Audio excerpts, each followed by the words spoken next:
السلام عليكم ورحمة الله وبركاته. أهلا بيكم حبايبي. إزاي أشتغل على الإتامين بطريقة العد وأقرأ الباترون وفك رموزه؟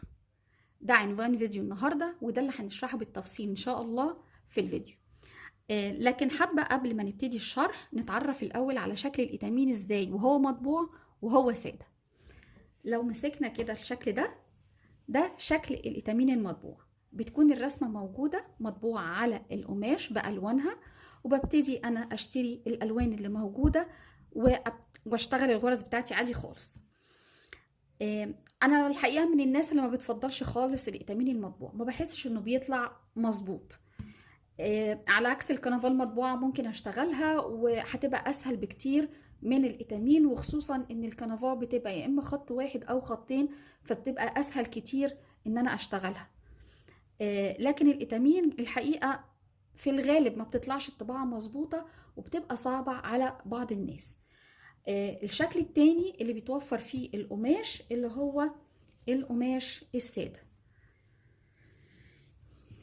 القماش السادة بيبقى متوفر عندي بكذا لون وكذا مقاس. زي ما احنا عارفين ده مقاس 14 مربع في البوصة، وهتلاقوا فيديو مخصوص بالقماش وتعريفه والوانه. هتلاقوا كمان ازاي اقيس واعرف مقاس الإتامين بتاعي في فيديو موجود على القناة، هسيب لكم اللينك بتاعه تحت الفيديو.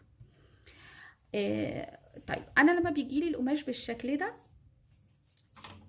ده الشكل بتاع الرسمة عندي بعد ما اشتغلتها بطريقة العد. طريقة العد بتطلع لي الرسمة مظبوطة وحلوة، وتوزيعات الألوان زي ما المصمم اللي عمل الباترون صممها بالظبط. وده كمان متوفر في الباترونات أو البرامج اللي ممكن ننفذ بيها أي صورة تعجبنا ونعملها باترون، وبتبقى البرنامج بيوفر لنا إنه بيوزع لنا الألوان بتاعتها، وبتبقى سهلة جدا إن احنا نشتغلها. شكل الباترون ازاي بيبقى شكله زي كده، يعني دي نفس الرسمة بتاعت الإتامين المطبوع. طبعا انا عندي اسهل ان انا اشتغلها بالطريقة دي، لان توزيعات الالوان على المربعات بتبقى اسهل كتير. يعني لو قربنا كده شايفين كل لون واخد عدد المربعات اللازمة ليه، فتطلع لي الصورة واضحة ومظبوطة، وهتطلع لي تدريجات الألوان دي كمان بترتيبها زي المصمم معاملها، وتطلع مظبوطة وحلوة قوي. هنبتدي الشرح وأتمنى الشرح يعجبكم. أهلا بيكم مرة تانية. الباترون اللي قدامنا ده الحقيقة هو أنا اخترته لأنه فيه رموز كتير ممكن نطبقها على الباترونات اللي ممكن ننزلها من على النت. لو بصينا مع بعض كده على الباترون هنلاحظ انه مكون من مربعات. المربعات دي بترمز لفتحات الإتامين او الكنفا اللي هشتغل عليها، وكل مربع بيمثل لي فتحة او غرزة من الغرز اللي هشتغلها. هنلاحظ كمان ان الباترون متقسم لمربعات كبيرة، كل مربع كبير بيساوي 10 مربعات صغيرين. عدد المربعات الكبيرة ده بيمثل لي مساحة الرسم على القماش. هنلاحظ كمان ان فوق في الرسمة من فوق في سهم اسود راسه لتحت، ده بيمثل لي منتصف القماش افقي، وفي سهم تاني بيمثل لي منتصف القماش رأسي على ايدنا الشمال. الاسهم دي بتحدد لي نص الباترون او النص بتاع القماش، علشان اقدر ابتدي واحدد نص الرسمة بتاعتي يبتدي من فين، علشان اظبط المسافات بتاعتي واظبط الرسمة بتاعتي على القماش ما تبقاش مترحلة في اي جنب من الجوانب، ولكن يبقى الشغل عندي في المنتصف بالظبط ومظبوط، واقدر يعني يطلع شكل الرسمة مظبوط على القماش. كمان بلاحظ وجود ارقام من فوق كده، هبص مع بعض 10 20 30، وفي من الجنب من 10 لحد 80. الارقام دي بتساعدني على ان انا احدد مساحة القماش اللي هستعملها من غير ما اقعد اعد الفتحات بتاعتي مربع مربع على القماش، وخصوصا لو الباترون عندي كبير فطبعا بتبقى عملية مرهقة جدا لو انا هعد مثلا 100 مربع. فبالتالي المربعات دي انا بقدر احدد عليها مساحة القماش بتاعتي. يعني ايه الكلام ده؟ يعني بقول ان انا لو عندي فوق ادي 30 مربع صغير، يعني 3 مربعات كبار، هبتدي اخد 10 مربعات صغيرين، وبالمزورة هقيس على القماش بتاعي ال10 مربعات دول هيعملوا لي كام سنتي. فلنفترض ان ال10 مربعات دول بيساوي عندي على القماش مساحة 2 سنتي. يبقى لو 3 مربعات كبار ب30 مربع صغيرين بيساووا عندي 3 اللي هي عدد المربعات الكبيرة، هضربها في المساحة بالسنتي عندي هيديني 6 سنتي، وده مساحة العرض بتاعي بتاع القماش او بتاع الباترون اللي انا هشتغله.